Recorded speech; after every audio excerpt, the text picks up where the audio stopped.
And we are live. Hey, everybody. Great to have you on with us today. We're so excited to be with you today. And without any further ado, I'm going to just get my good partner on with us, and let's get right into the show. We'll introduce our special guest today. One of the best vets and one of the best people I know, Dr. Ian Billinghurst. Thank Hello, you, Rob, sir. for that It's all wonderful true. introduction. It's all true. It's all true. Um, you guys are so humble on over the pond and down under. I know it's painful for you to hear something nice about yourself, but it's good. You could take it. Yeah, So well, we're Rob, both I'm married. well. So is were you saying that this is the only compliments you get is from me? Exactly. Right, right. Well, I'm so happy to be. I'm so happy we're here today because our guest today is Angela Ardolino, and Angela is a medicinal cannabis expert, which is so valuable to have when you have a young dog that has a condition, an illness, a disease, and especially older dogs. Boy, the quality of life, that's what we're here for. We're all about, yes, we're about longevity, but we're about the quality of your dog's life and the health span of your dog. And boy, cannabis and CBD, the counterpart, is a great tool to help your dog achieve that in lots of conditions. And we're going to talk specifically about cannabis and CBD with regards to the gut, and we might even get into some mushrooms here. So, Ian, are you ready for that? I'm here to learn, Rob, because this is an area of, well, like most things in my life, I've got complete ignorance. I'm kind of focused on nutrition as food, but these other things, particularly cannabis, mushrooms, I'm absolutely fascinated and waiting to hear what wisdom Angela has for us. So looking forward to this. That's great. Well, without further ado, let's welcome Angela Ardolino. Hello. Hi, Angela. How How are are you? you? Good morning, Angela. Lovely to see you. Hello. Lovely to see you. You can imagine how thrilled I am that I am doing something where I get to teach you something is amazing to me. To be able to teach my heroes something new about a system that we all have that nobody even has been taught about. I mean, I can't believe it. I would have never guessed it. So I'm thrilled to be here and tell you everything about my favorite plant slash adaptogen on earth, the cannabis plant. We are just all ears. I want to know about this cannabinoid system. I have to think That's about how to very pronounce nice. that. Good. So, yeah, do we start there? I have no idea. Where do we start? Let's start there. The endocannabinoid system. Well, Endocannabinoid. endocannabinoid system. So it is a system that all animals have. So it's not just us. And it is a system that exists throughout our body and is in control of all of our other systems. And it is the master regulatory. It is what gets us back to homeostasis. So it is a system that has receptors that are throughout our entire body. And today, I know we were going to talk specifically about the gut, but in the gut and the GI tract specifically, it is, they've actually come up with a term called the endocannabinoid ohm because the ENS and the ECS are so overlap so much and have so many receptors, and the endocannabinoid system is responsible for modulating the ENS. They have literally come up with an entire other term about it, which hopefully soon everybody who is interested in how the gut works will know and start using this term. So it is Angela, very important in the gut. Can I interrupt you there? Is it called the endocannabinoid system because it was discovered via cannabis and the chemicals within cannabis? Is that why it's called the endocannabinoid system? I don't think so. It just happens to be that we produce something called endocannabinoids, and that cannabis is. I will have to check that. I don't think so, um, but I may be wrong. I'll have to check that fact. But we produce endocannabinoids, 2AG and AEG. And when we have an endocannabinoid deficiency, which has already been proven to be directly associated with IBS, we now have this plant in nature that produces phytocannabinoids that literally, when we take them, fills those deficiencies in our endocannabinoid system, which then helps with whatever system is off. That's why it seems like it helps so many things, because it's literally interacting with our master system in our bodies. So is it So, called is it considered an adaptogen? So, because we haven't been able to study it and research it the way that you have been able to do with other adaptogens, some people, it is up for debate. I Okay. call it the queen of all adaptogens. Okay. I have never seen, like, I've seen cannabis do stuff, and then I've watched cannabis with mushrooms and frankincense or turmeric be so powerful. It is unbelievable. So I absolutely believe that it is the queen of adaptogens.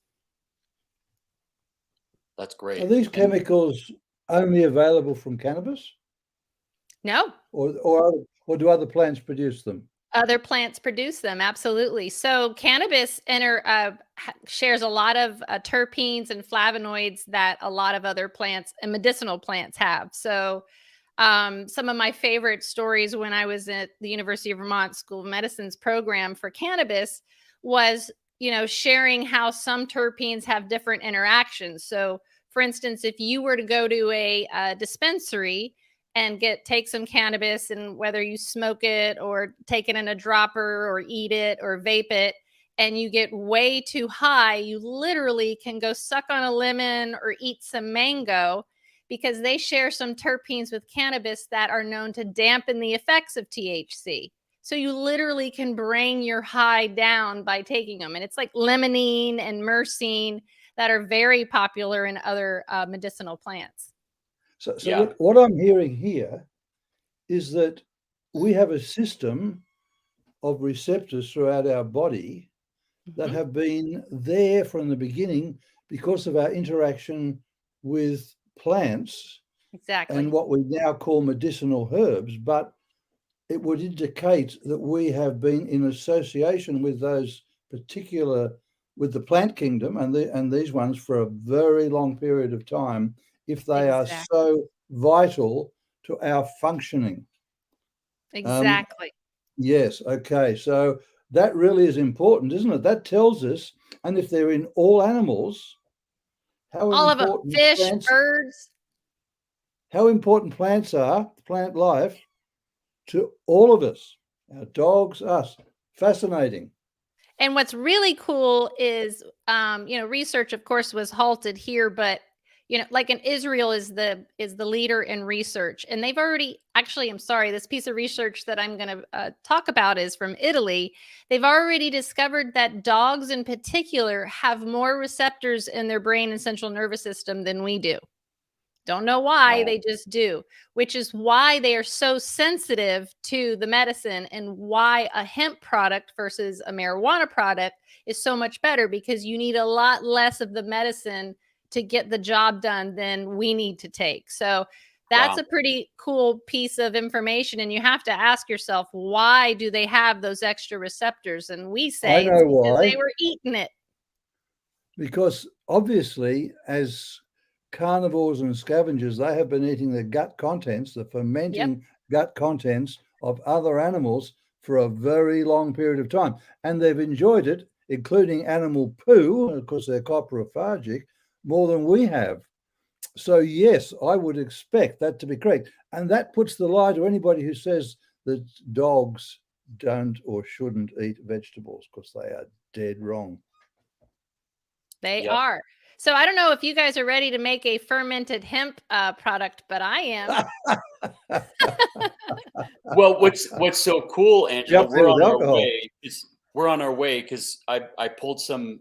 These aren't things I talk about every day, but our daily formula that we sell at Gussie's Gut, we have 12 terpenes in that, and we have 30 flavonoids. And Awesome. so, yeah, and so we you can get these from a variety of plants.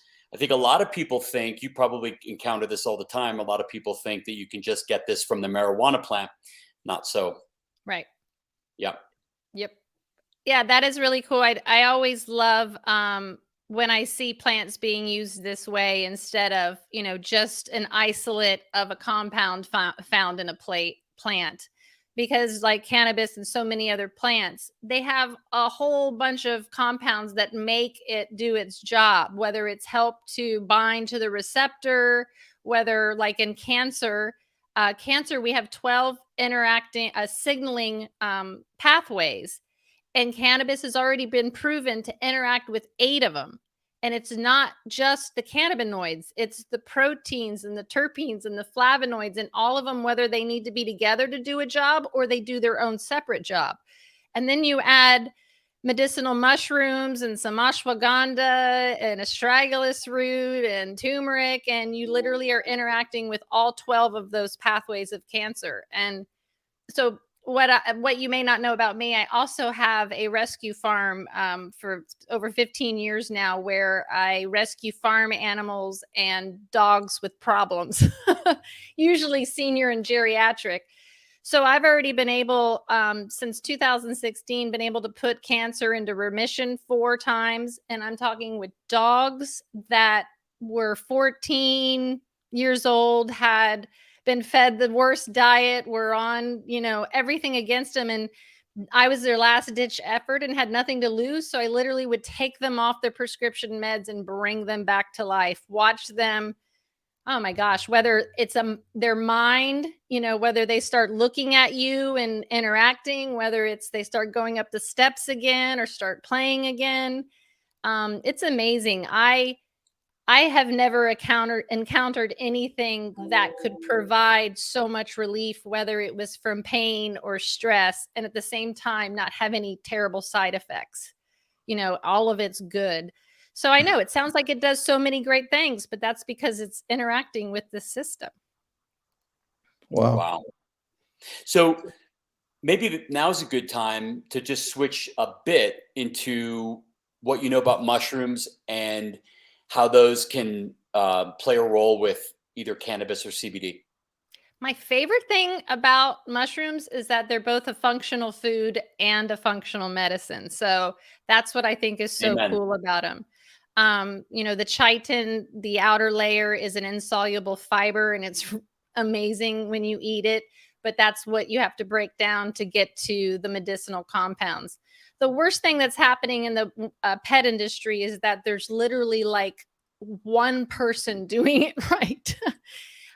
Most products, even in the human side, I don't even know what's going on there. They're just crushing up substrate with mycelium in it and barely any fruiting body, and calling that, a mushroom, a medicinal mushroom product. Yeah. We are dealing with the medicinal compounds in the mushrooms. So some of the best ones for the gut are lion's mane, chaga, reishi's always good. You look up colon cancer research, and there is so much done on medicinal mushrooms and how it's helped. It is amazing for the gut. And they're the same thing. They're adaptogens. So when you put more than one, I would never just take one mushroom. I would take 3 or 4. I actually created mushroom tinctures for my sick dogs because I wanted to put a combination of, if I'm dealing with a certain type of cancer. I had a Doberman with osteosarcoma who I got to 26 months with no chemo, no radiation, nothing. Everything was holistic. We did a ketogenic diet. We did a combination of medicinal mushrooms, and her, because it was such an aggressive and painful cancer, I literally went to my medical marijuana dispensary and bought her THC. So I gave her 10 milligrams of THC every single night for 26 months, and she thrived. I got an amputation at 22 months, and that's what kind of sent her immune system and let the cancer take over. But to that point, we didn't even have spread. So at 22 months, no, it was 2 years. I'm getting my months mixed up, but it was between 22 months and 24 months. We did 8 diagnostic tests, and there was no sign of cancer. I literally sent it to all of the vets I knew and go, does this look like, what do you think's wrong with this dog? And they're like, oh, she's a little low in vitamin D. She's a little, you know what I'm saying? But I'm like, this is Nina's blood test of having osteosarcoma for 24 months. So x-rays, it's all on my website. Not a single didn't move. Well, I can explain that to you because I can now know how cannabis works with these signaling pathways and how it stops the spread. It will not allow it. So it's amazing what it does for cancer. And cannabis, mushrooms, and diet, man, I'm like, bring it on. What can I solve next? Kind of thing. Wow. With no side effects. All good. So if anybody says that THC is dangerous for dogs or it'll kill a dog, or there is no reports ever of anyone ever dying from consuming THC. And we're talking about a pure product. If it's an edible that has xylitol and flavoring and God knows what, we're not talking about that. We're talking about a pure thing. Yeah, no xylitol. I have proof that that's not true. My Doberman, like, you know, by the end, you could barely tell she was high. We did it at night so she would sleep it off. And what's interesting is that when I first started giving it to her, she had urinary incontinence, so she'd pee her bed every night. And I was like, all right, I got to take care of this. This is a lot of pee. And so what I would do is I ended up giving her 42 milligrams of CBD every night with her THC, because CBD also dampens the effects of THC. And she never wet the bed again. So literally, I had 1 week of pee in the bed, and from then on out I had no issues at all. She would sleep through the night. She felt good. Best, you know, night's sleep ever you could possibly get. So it was I have a friend that has a 12-year-old brown Labrador she's named Lola, who is you know, peeing. She's incontinent, and at some times, and yeah, this would be great for her. Okay. Yeah, I don't know if it will work in that situation, but because she was doing that because of the drugs. Okay. But I'd be willing to let them try it and see if it does help. Okay, great. Well, Angela, you have a ninja answering questions and been serving up links as you're talking about it on Facebook. Who is this Magic. person? Jeez. It's Amy. It's Amy. Hi, Okay, Amy. Amy. Good for you. Amy's impressive. I mean, as you're talking, it's like these links are coming up for all, like, it's like blowing my mind. Good. Well, we know that a lot of people, you know, there's a ton of research. Everyone questions it. People don't understand it. It's often named the wrong thing. It's so hard to find good, all natural products, as you know, I'm sure you know. Sure. So we like to be able to back it up and say, here it is. Here's the research. Here's the story. Here's the protocol. Here's what we did, kind of thing. Because we're not given this choice, especially when you're giving a cancer diagnosis. And I lost my first dog at 7 years, 7 years old, which is what sent me down this crazy path. And I took her because she had diarrhea and was throwing up. And the only thing that you're offered 9 times out of 10, if you're in a conventional vet, is you're given metrozydol and steroids, and it just gets worse until she's dead. And I got an autopsy, and, you know, I stopped counting at $15,000. And this was back a long time ago when I had no business doing that. So I was like, this will never happen again. Yeah. Where did I go wrong? Because I lived across the street from the vet. It was brand new, state of the art. I was there all the time. So I am all about my holistics and those who continue to learn and figure out what helps and does no harm. and to get away from this standard of care that you have that. Okay, we do this, this, and this next. Yeah. And more, everybody's an individual and different. Yeah. Well, it really does make a difference who your healthcare team is when you need, when you really need them. And it's not easy, people. I mean, how do you find a great vet? You interview them. You just have to go through it, and you have to pay these, consultation fees, get to know them, see what they're like, give them a try. Don't keep them if you have a flag or a warning that goes off in your head. Definitely. The thing that struck me with your 7-year-old is you've got any dog that at any age with a serious condition, cancer especially, your biggest cost and your biggest enemy is time. And Right. you don't have 6 months to figure out what you're going to do and who you're going to work with, and so that's always the trouble I have with these inferior products, or less, let's just say, less quality products, and especially some of the sales tactics that some of them use. They're you're getting people to spend their time and give their hope to a product that it's just not there. So Yeah, it really, as you know, I know we talked about this before, it pisses me off. If someone is going out and buying a broad spectrum product or an isolate product, or like on Amazon, it probably has no cannabis or hemp in it or CBD in it at all, and you're trying to help your dog with cancer or CCD or IVDD, it's not going to help, and that breaks my heart. So I hear it on a daily basis. I tried it. Is this a good brand? So it is hard because it's unregulated, just like mushrooms are. So you have to do your research. well, And I'm listening to all of this, and I'm thinking, what you're talking about is a normal part of physiology. Is this taught in medical school or veterinary school? No, it Well, is not.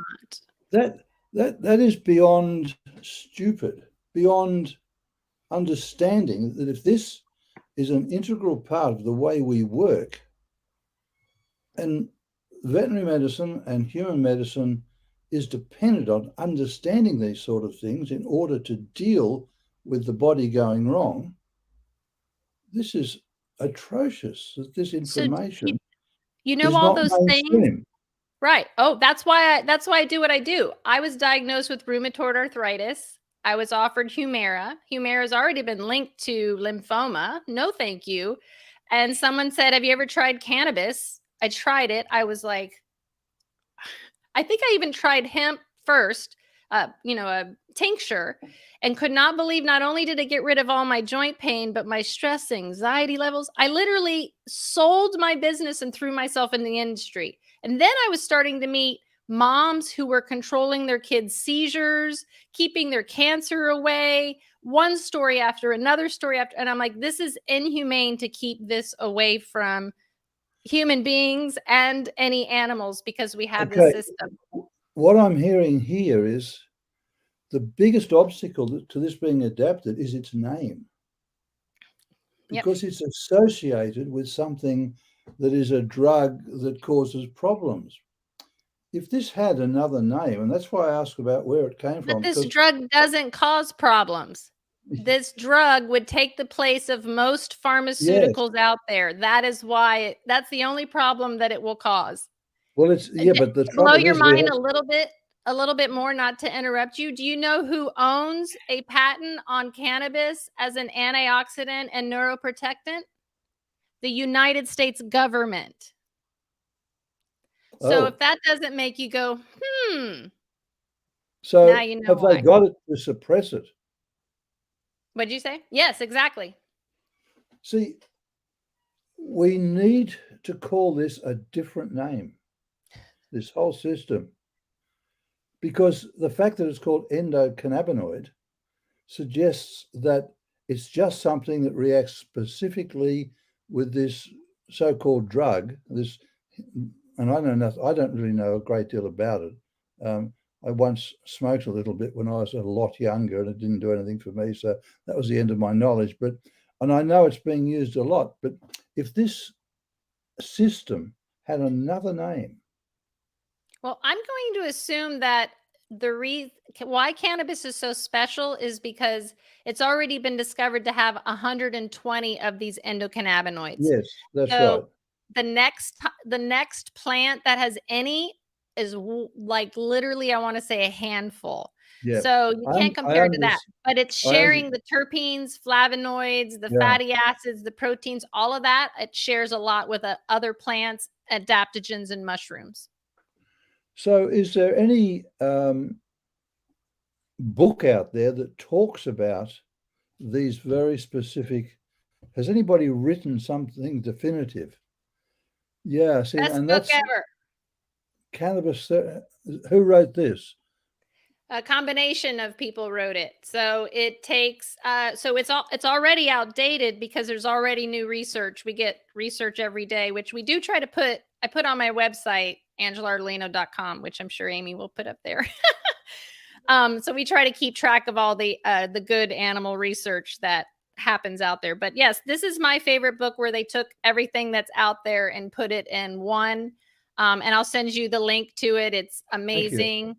I'll also send you my site where I have all the animal research that has been done.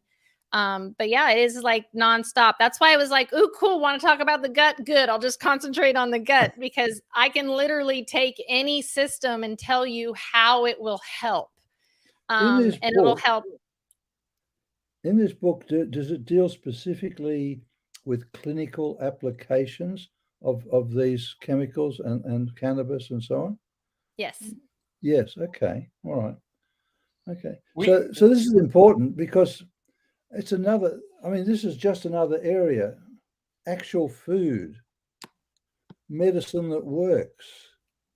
You gods, it's hard to believe that we have these professions because of the work of pharmacy, drugs, and money. Yep. Absolutely ignores to the detriment of the health of animals worldwide and people. Absolutely. It is. So I speak at schools all the time, but I get invited by the holistic club and I come during their lunch hour and teach them about the endocannabinoid system. I don't get invited by the school. I get invited by them.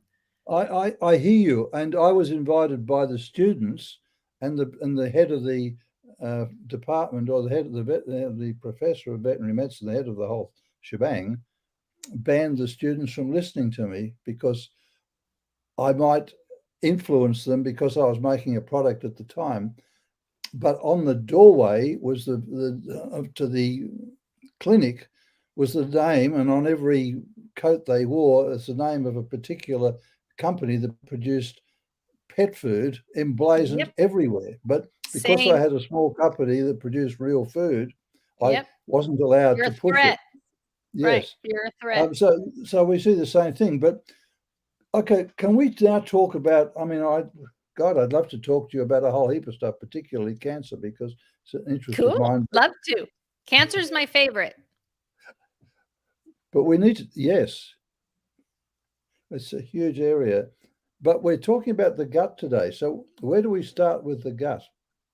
Well, I think that my favorite information is the fact that the endocannabinoid system overlaps the ANS system. That I always forget how to say it. The Sorry, enteric what do you mean by system. what's ANS?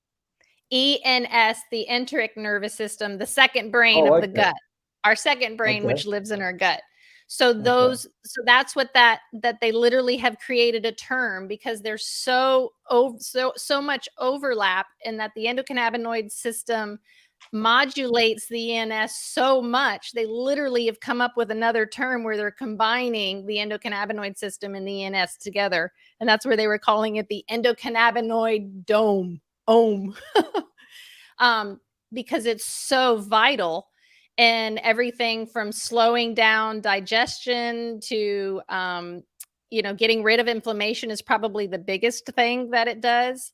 I don't know if you could share screen. I found an amazing some amazing graphics that kind of show how these receptors are everywhere throughout the GI tract. So it's constantly making sure that everything is going right in the GI tract. So that's inflammation. It's what's number one. Literally, if I have a dog that has any type of GI issue, I can resolve it with herbs, diet, and the help of CBD, because I'm getting rid of inflammation throughout the whole entire body, which is the basis of all disease. So you pretty much are getting rid of inflammation, which means you're also getting rid of any pain associated with it. Which is, again, 5 pathways to pain. Cannabis interacts with all 5 of them. So especially THC, that's why it's so important to have that little bit of THC in there that's legal here in the US, the 0.03%, to make it a full spectrum product, because that's the cancer killer. That's the pain. Getting rid of the pain is that THC. Not dangerous, very important. And just since we're on this exact topic, is there a rule per 5-10 pounds of body weight that's milligrams for pain? Just so we can, people can quiz their vets. I mean, we want them to seek this out from the right vets, but at least they'll be armed with something, some knowledge to walk in and know if they've got a vet who knows what they're talking about. Well, what the best thing is about this is that there's no LD50. You can't overdose and die from it. It's literally been proven. So you don't have to worry about that. You'd just be wasting money. Right. Exactly. So they recommend 0.5 milligram, starting at 0.5 milligram per kilogram. I'm a lot more generous in that because I have no fear now, because I've been practicing it since 2016 now and have watched everything. How you give too much, what happens? They just get sleepy. They may throw up if they have an empty stomach. So nothing that's alarming or weird. One of our tinctures that is our strongest tinctures, we've had some really old dogs get static ataxia, which is them kind of getting high. But a lot of times I see these really old dogs that have, they're permanently stiff and stuck in a spot, get 1 dose and literally run around like they hadn't been able to run around for years. Eat.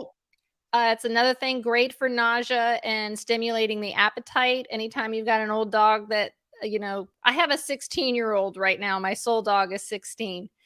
And which I like to mention, because my first dog that I lost at 7, which was a miniature schnauzer. This is my second miniature schnauzer. And now look what I've been able to do with real food. And it's great. We're on the same path here. Everything that you fight about, the shit that gets put in food and the chemicals and the crap, and it's not real. It's the same battle I have with pharmaceuticals, where you can't patent a plant. You can't patent something that exists in nature. What you have to do is you have to make that plant illegal, hard to get, hard to access, so that they don't know that it does all these things, and then figure out how to take one compound out of that plant, patent it, prove that it does whatever you say it does, and then make billions of dollars off of that. And we can't do that with cannabis. I'm just laughing at Ian's face that everything you're saying. I mean, his reactions are killing me. That's why I love talking to food people, because it's the same battle. It's the same nonsense where you're like, real food, real plants, nature. What was it? Why do we have these receptors that interact? Why is that, we have all of these problems and issues with these synthetic ingredients and getting rid of them, and how they, make our livers and kidneys work overtime instead of doing what they're supposed to do. So it's the same battle. Do you know Theodosius Dobzhansky? He was the geneticist. He was Ukrainian, stroke Russian. I think he died, I don't know. Anyway, it doesn't matter. In the he really expanded on Darwin's theory of evolution, but he said nothing in biology makes sense except in the light of evolution. And this is where you're at, and this is where I'm at with food. Those receptors there have evolved. Yep. Why have they evolved? Because they evolved in concert with a whole host of, well, with plants in particular, Yep. and the whole plant, not just a part of it. Right. And so having evolved all the protective mechanisms that way, that's why there's modulators and everything within the plant to make it work, because they've been working together for a long, long time. I don't know where this. Isn't nature amazing? It's so obvious. This is where I we know. need to be, and yet we are so enmeshed in our science of extracting one compound and then analyzing it to death and doing trials and making money. We can't see the wood for the trees, or whatever it is. We're so blind. I am still astounded. I'm a very simple person, and I look at things very simply. So do I. To me, I'm just like, that doesn't make any sense. I don't That's right. And of course, I wasn't always that way. There was a time in my life where I thought if I took a product off of a shelf or bought it online, that certainly wasn't going to kill me or my pet. I'm not that naive anymore and know that's not the case. But it's hard. You've got to take control of your health and your pet's health so that you know right from wrong, and you can't trust just anything out there, because a lot of times it's based in greed. And like, people always ask me, what are your tips on picking a full spectrum hemp extract? So my biggest tip is to make sure that it has a certificate of analysis that shows you what is in the bottle that you're buying. And now, people are forging certificates of analysis, and or forget about providing it. They don't know. They don't care. So they're just selling God knows what. And that's what breaks my heart, because they're thinking it's going to help their dog's cancer. And then they'll say that it didn't do anything. And then I'll go, well, it wasn't a full spectrum hemp extract. So, well, the other thing to go back, I'll just interject super quick. Something we talked about a while back, which is, Amazon and buying, I'm personally against buying any supplements on Amazon. Why? Unless I verified with the company that this is their page, yep, and this is legit, then I'll buy it. Yep. But there are so many counterfeits. Amazon can't keep up with it. Same as Walmart.com and any of these big sites. So some person, for all I know, could be using chemicals to extract THC or CBD, or put a drop of it in a bunch of olive oil or worse and sell it as whatever. And it's only a matter of time till they get caught. Then they get shut down. They don't care. They're going to open up a new shop. So I would highly recommend you verify who you want to do business with, and who are the quality players in something, in a vertical, whether that be, a glucosamine chondroitin supplement, a THC or CBD or on, and make sure, if you want to buy it on Amazon so badly, just make sure that is their store and it's authorized. Yeah, because people literally look up what is the hottest, best-selling thing and just create a site and put a label on something. It is crazy. Yeah. The products out there. There's literally, I would say, in the United States, 10 brands doing it right. And that's what's sad. And I have to change that number because they get bought. And the moment they get bought, everything goes cheaper, gets changed, and it's crazy. So, Angela, where do we start to learn about mushrooms for the gut, particularly with regard, if you're dealing with specific conditions, which are individual for each animal? In this maze, where do we start? Well, what I love is, someone will have an issue, and all I do is go look to see if we do have any papers or research on it. I'll ask my mushroom experts if they've heard something, or if I haven't already read it and documented it somewhere. I created a nifty little chart that I literally started to keep track of every piece of research, which mushroom did what, helped what. And then I just started narrowing them down. And one of the other things I did is that I couldn't find somewhere in the United States to source it. Most mushrooms, the majority of them, are manufactured and grown in China, which is fine. I just didn't want my mushrooms from China. I couldn't get some of them during COVID, and I had a dog with osteosarcoma, so that kind of freaked me out. So I started looking and searching for someone in the United States, which I found. And he's a myco-alchemist, and he's incredible, and he's taught me so much about mushrooms. And then between the two of us, because he makes an incredible human product, I'm like, all right, let's make a pet product. This is how we're going to do it.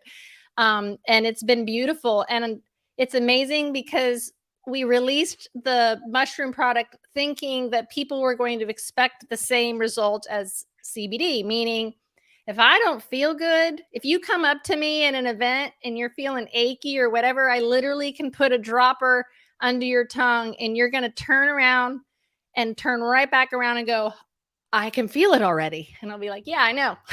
Mushrooms, I thought, people were going to expect that.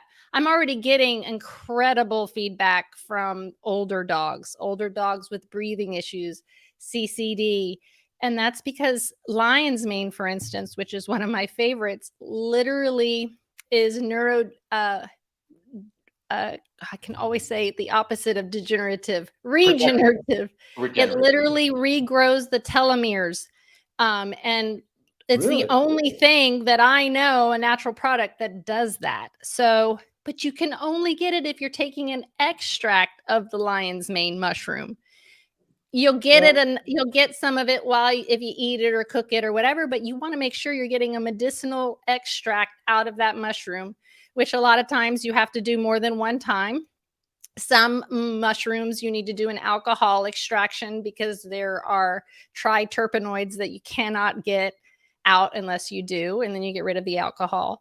But it's, again, combining them. So even taking a lion's mane, which has already been proven to do all kinds of things in the gut, and let's say you're taking it for CCD, it's going to be even more powerful if you add a reishi and a cordyceps to it. And then a Bacopa Maniri and an ashwagandha, which we also know are incredible for the brain. So now you've just made this killer synergistic tincture for the brain. So I love it. I love being able to figure out which one does one. And I do have a gut formula. I just haven't released it. I use it here at my farm all the time. I'm listening to you talk. Surely the knowledge that you're talking about and the manufacture of groups of mushrooms, maybe you've extracted or done something with to refine them in some way that you're speaking about, which is way beyond my pay grade. That sounds like something that ought to be in the long run. You could actually make money out of it, like turn it into something that actually works. Surely we need to look at that. We have somehow. Yeah, we have thank God we have Namix, and who makes real mushrooms, who is a huge supplier here. So I've learned a ton from them. They do extracts also, but they're in powder form. Who are these people?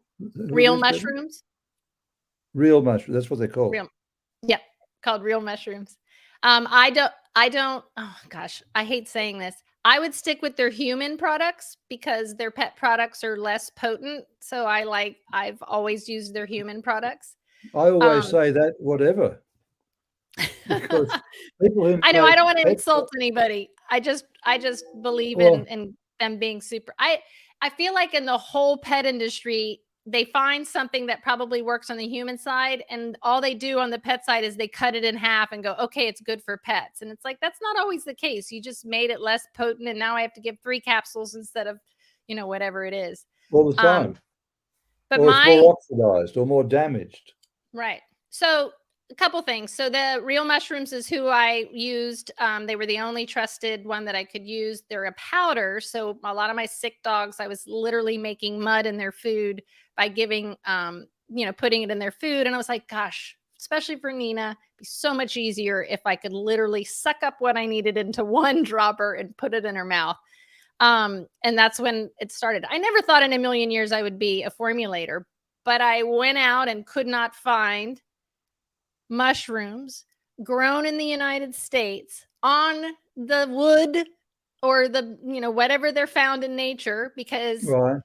both mushrooms and hemp, again, have so much in common, are bioaccumulators. So they suck everything out of the air and ground.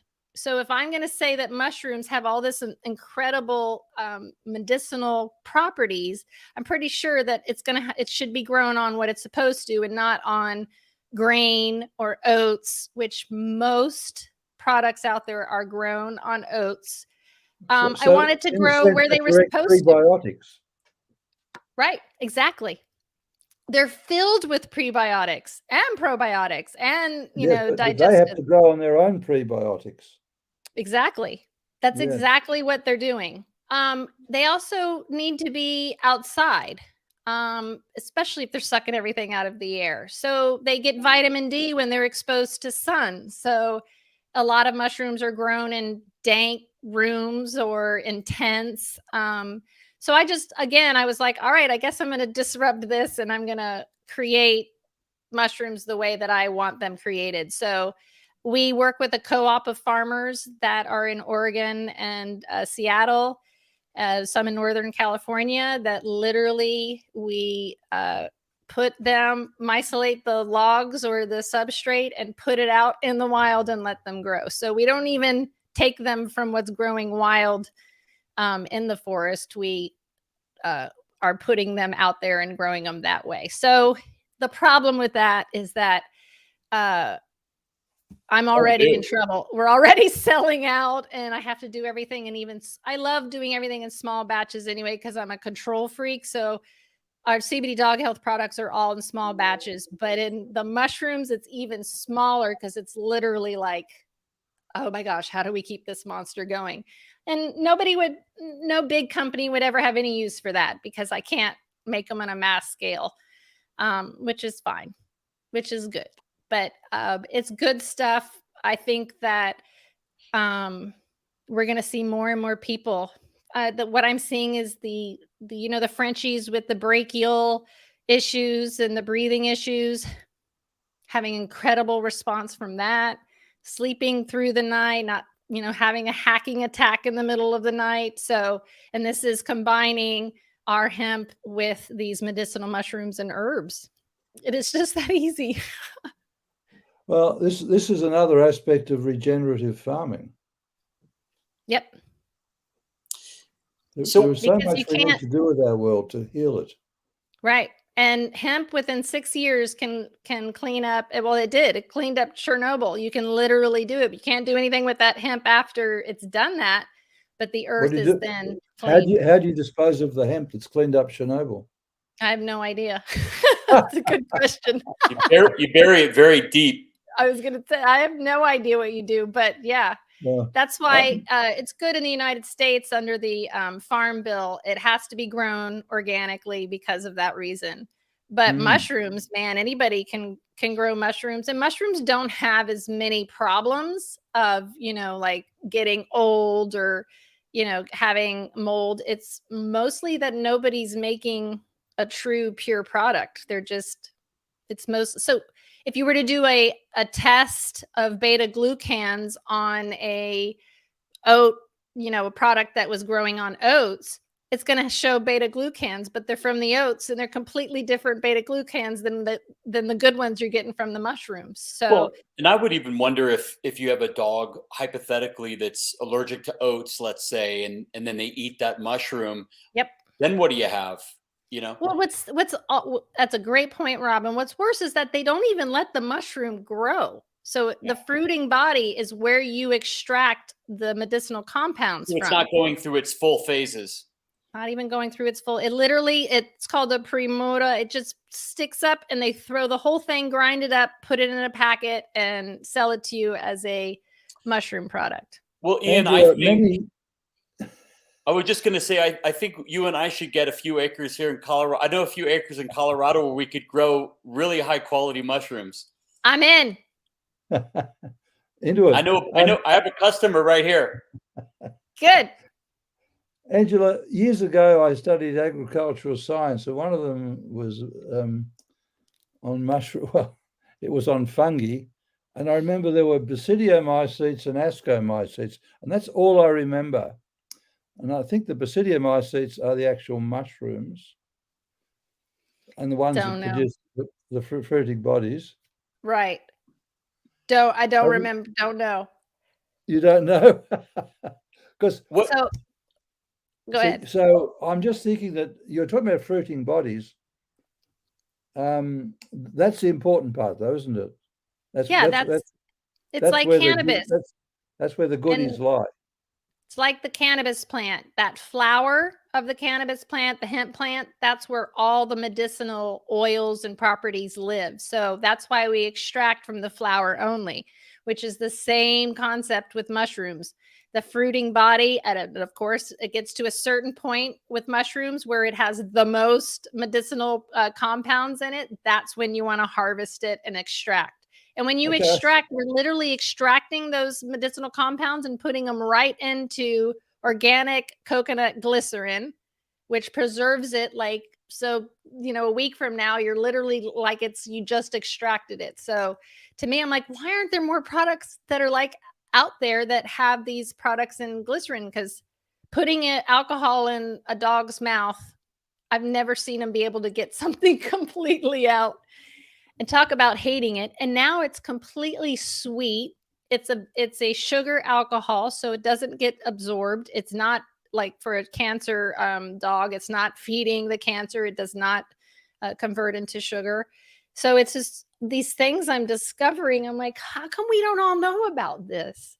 But this is the hard way of doing things. This is how so you make a product like we people make. who want to learn about the best way to administer mushrooms, cannabis, and what are the best, obviously need to contact your website. But I'm thinking that people who want to actually profit from all of this and do some good need to learn from somebody like you who actually knows this stuff. So is a lot of this stuff available on your website? Have you documented It a lot is. of this stuff? It is. And I also have a podcast, which you're coming on. But my site is my name, angelaardolino.com. And then CBD Dog Health is where both the sites. My website is all of the cases that I've had here at the farm, what I did, protocol, what I fed them, what I gave them, what happened, along with tons of information. I literally have my whole presentation on how cannabis works, and everything is on our YouTube channel. And then CBD Dog, both of them have research, all the research that's out there on mushrooms and cannabis, proving that it's safe and effective and does have anti-cancer, anti-tumor, incredible for the GI tract and helping it work right and rid it of inflammation. All that's on there, all those on the sites. I'm always available on email. I know the biggest thing I get is that people send me what they're using. Is it right? How much will this work? And that's probably the most difficult thing, is finding a pure full spectrum hemp extract or product. Has anybody fermented cannabis? No, we're going to do it.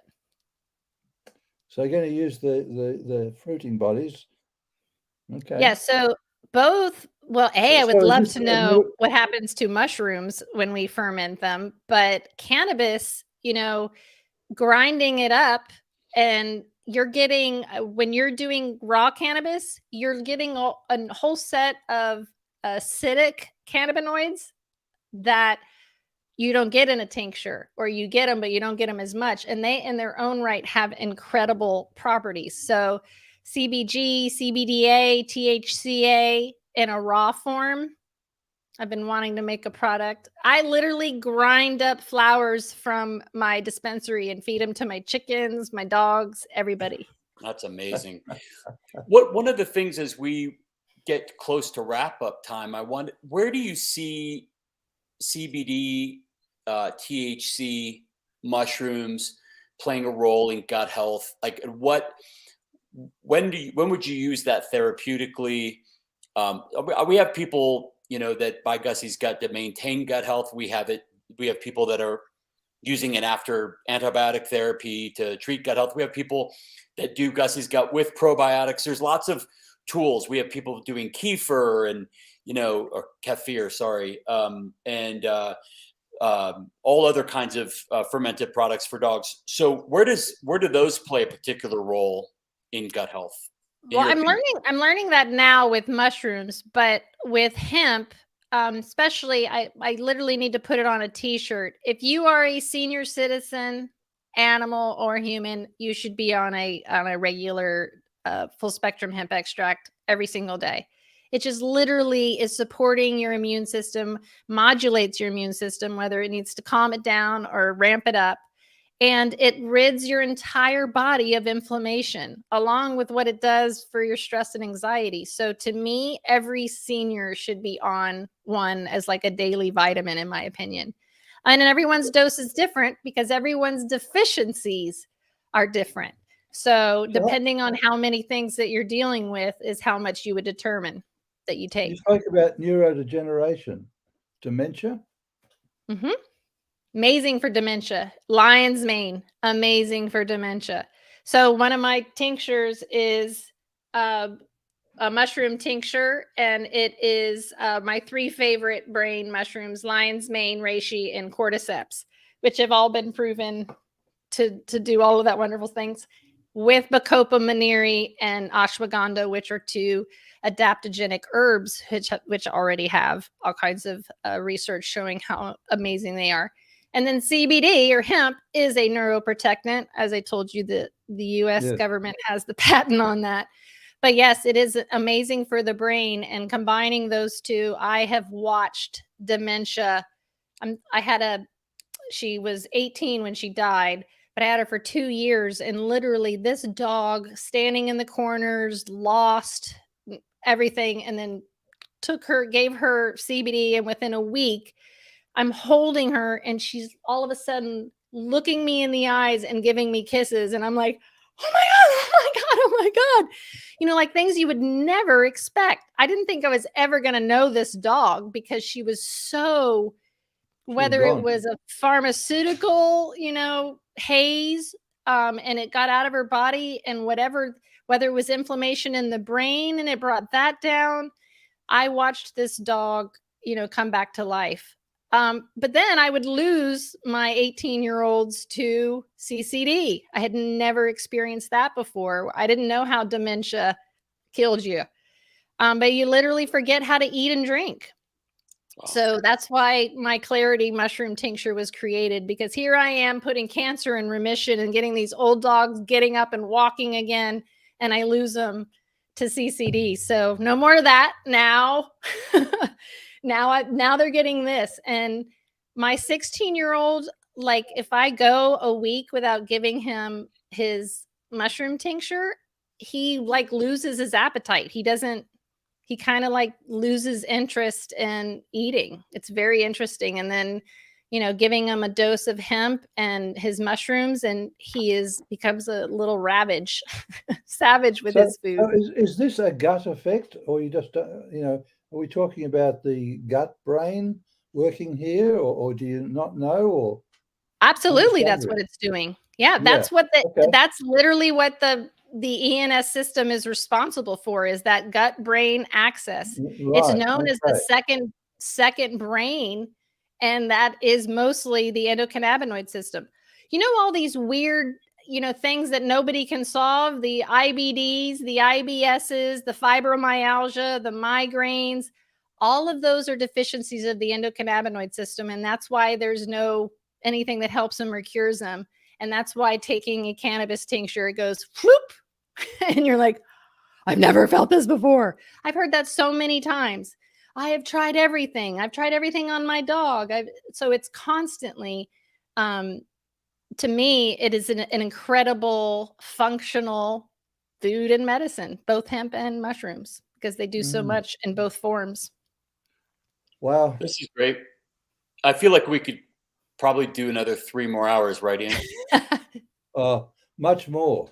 This lady has so much knowledge that I have a whole vet training program. It would be my honor to show it and do that with you and go through it, because it is amazing to learn. It's amazing to learn that the first time we get our endocannabinoids are from breast milk or mother's breast milk. So imagine if a dog never, is breastfed, or a human is never breastfed, you literally have an endocannabinoid deficiency at birth. So the dogs with the allergies that can't be resolved, or the gut issues that can't be resolved, it literally could be tremendously helped by taking a It sounds to phytocannabinoid. me like the system needs waking up from the word go. Yeah. Which system? The endocannabinoid system? Yes, yes. From the you're not mother's milk. receiving Yes, mother's exactly. milk, it's sort of it's lying there, so it's not expressed even. So there's this True. I mean, enormous deficiency happening within Yep. the body. Like those systems simply are not working. Right. And if you feed them then this awful processed food that's been cooked to death, that's got nothing of this nature in it, that has just Right. been determined to have this many minerals, this many synthetic vitamins, this much protein destroyed in a terrible way, but nothing out of nature's chest of goodies. No wonder. And then you go to the vet and you're given a steroid or something that suppresses your immune system, instead of figuring out what the problem is in the first place. But they can't, because they didn't learn about diet and nutrition or the endocannabinoid system. So how the hell are they going to be able to help you unless they got training outside of school? And Angela, this takes us back to, I think, around about the late 1800s, early 1900s, when doctors mainly prescribed herbs and things like that. And then that was Traditional banned. Chinese medicine was the first to use cannabis on animals. Okay. But I'm just thinking of all those herbal remedies that were used, then they were banned in favor of pharmaceuticals, which could be standardized and so on. So, Angela, we need a return. Oh, I would love to. I would love to. Why don't I teach you everything, and then we'll come back on and talk about it again? Well, he will be on your podcast coming on soon. That's going to be on your YouTube channel, probably, right? Yeah, we do it. We're on all the platforms for podcasts, and we also put it on YouTube. Yep. Great. Real quick on the mother's milk. Are the cannabinoids in something like colostrum? Do we know? That's an incredible question. I would probably say yes, especially because of what colostrum is and does. If I was like, on Jeopardy, I would totally be betting $1 million on yes, you would find it. Yeah. You can find it in my chicken's eggs. You can literally find it anytime you're looking for it. So I've always been like, I'm gonna create eggs with super high CBD in them, from my chickens. But yeah, every egg is $10. Exactly. Why? Is this egg gonna get me high? No. Yep. Let's end with that. There's a lot of stigma and a lot of jokes around stoners and THC and eating a lot. We've laughed at people who they smoke marijuana. We've laughed at them for a long time. They're fun, and they're really harmless. But people don't know. There's a lot of people who don't want to feel out of control, and they probably also, those people will, I would guess, will tend to think that they don't want their dogs to be hallucinating and spacey and out of control and feeling, that would be horrible for them. So why don't we speak to that? And then real quick, just tell us the difference between just super quick CBD, THC difference. You bet. So your dog is not going to hallucinate. That's not something that happens with cannabis. If they were to get high, it is pretty much 1,000,000 times better than an opioid or an NSAID high that you would get. They don't get sick. And if it's a medicine that you use over time, you can use CBD to dampen the effects, or it's not going to stay that way. So if, for instance, an old dog were to get a full dose, 42 milligrams of a full spectrum hemp extract, and they have a reaction to it, which is static ataxia, meaning they get a little high, maybe a little wobbly, every day you're going to give that to them, the effect's going to go down and down and down until you barely be able to see that they're high. Okay. And what I think is happening is those deficiencies are being filled up so that they don't react to it that way. But remember, they're more sensitive. As far as people talking about THC and getting high and its bad rap, I take cannabis every single day with THC in it. And I run 3 very successful companies. I have a rescue farm. So this is what a pothead looks like when you use it as medicine. And it is a medicine. And just like any other drug or medicine, it can be abused. But the good thing is that there's no harm to you. So you can't smoke too much marijuana and your heart stops. You can't smoke too much marijuana and your breathing stops because the receptors aren't there like opioid receptors are. So it is been demonized for a reason. And like I said, there is no reported case of anybody dying from consuming cannabis. I've seen dogs consume entire bags of weed and not have any problem. Where the problem comes in is when they're eating an edible or a gummy, which usually has artificial flavoring and sweeteners and ingredients that are really dangerous to the pet. But yeah, never a case. So it is completely safe. And compared, nobody knows what the pharmaceutical drugs do. Yeah. If you do get that little insert pamphlet with the drug, because oftentimes you don't, you're just given the drug and you have no idea what the side effects or the precautions are.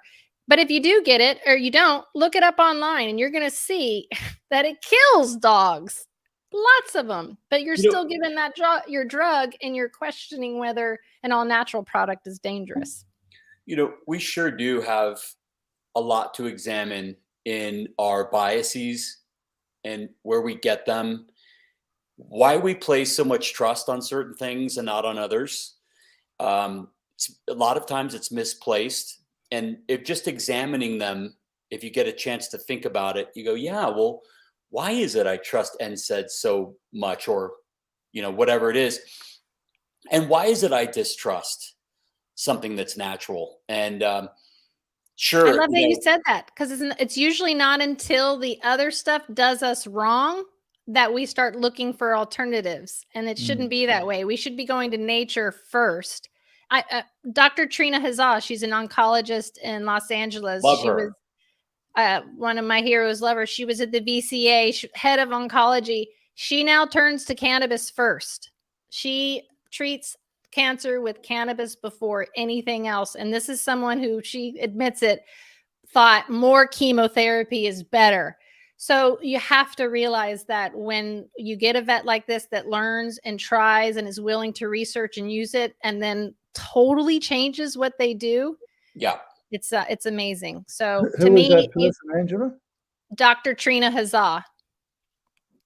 I'll send you her email. Yeah, we've heard her name several times on this podcast, and she's clearly a trailblazer in oncology.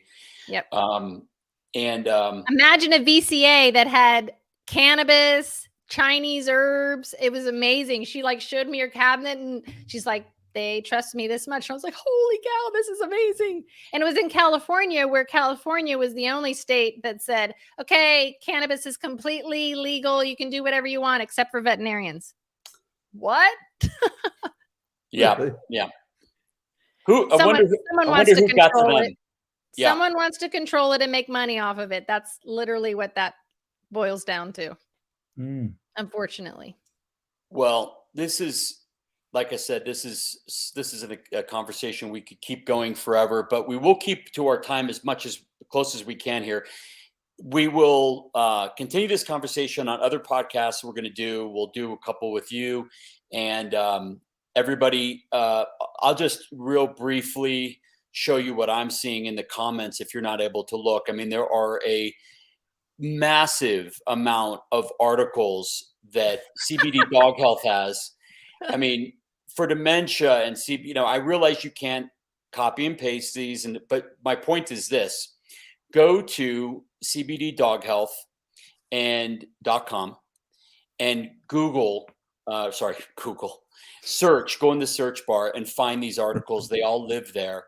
And then where you can also find Angela is on her website, angelaardolino.com, and all social media. Go to both Angela Ardolino on your social media. You have that. And then you also have the CBD Dog Health handle, YouTube, Facebook, Instagram, all over, right?